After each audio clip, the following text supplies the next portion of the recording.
Hi Scorpio, this is your horoscope for May 2017. Thanks for joining me. It's really nice to be with you today. Now, from the 15th of April going through until the 19th of May, Mercury conjunct Uranus.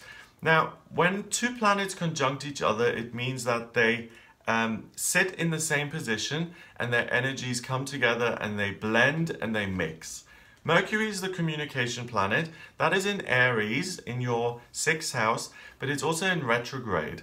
So communication is more direct and you're far more blunt than you usually would be, but there's also the potential to make mistakes or to get the wrong end of the stick. Uranus is rebellion and it only wants to do things in its own unique way. That in Aries as well, it's about I want to drive forward no matter what. Combined with this kind of faulty Mercury, the first 3 days of May, look out for those. Don't take any major action because it's likely that you're galloping down the wrong road. Okay? Wait until Mercury comes out of retrograde on the 3rd of May and your assessment of the situation and the way you communicate and think about things is going to be much clearer and much more effective. On the 2nd of May, going through until the 21st of May, we have Mars beginning to trine Jupiter. Now, a trine is when two planets are 120 degrees apart, and this is a harmonious kind of coming together, and the energy works well. So Mars is the archetypal male principle. That is in Gemini in your 8th house. You're very focused on working hard for whatever institution you belong to or whatever group you're in. You're communicating well and you're really focused on getting the job done. Jupiter, the lucky planet, sits in your 12th house. So there's a great sense of optimism here for you, Scorpio, and there's a great sense of spiritual strength. It's almost like nothing can stop me. If something comes up, I can handle it, even if it's not 100% positive.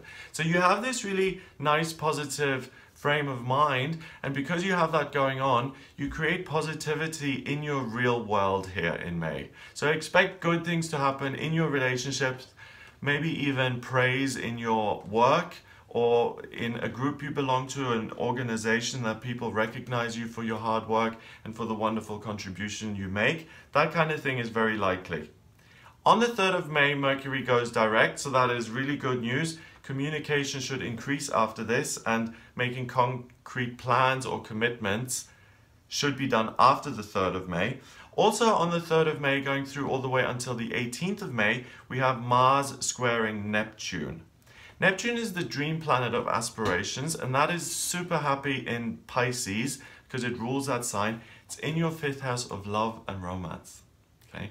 So now this wonderful communication that has served you so well in all areas of your life throughout May, now also begins to influence your romantic situations, okay? So if you're single and you're communicating, you come across as very well, people will be interested in what you've got to say. If you're in a relationship already, you will be able to deepen that relationship and really bond and really communicate about things that are important to both of you and really build the ties that hold the two of you together. So that's beautiful and it's really romantic. So when it comes to communication and romance and love, really, you get a gold star here this month, Scorpio, and it's really something that you should be looking forward to because there's a lot of positive energy and a lot of contentment and a lot of joy here for you in May.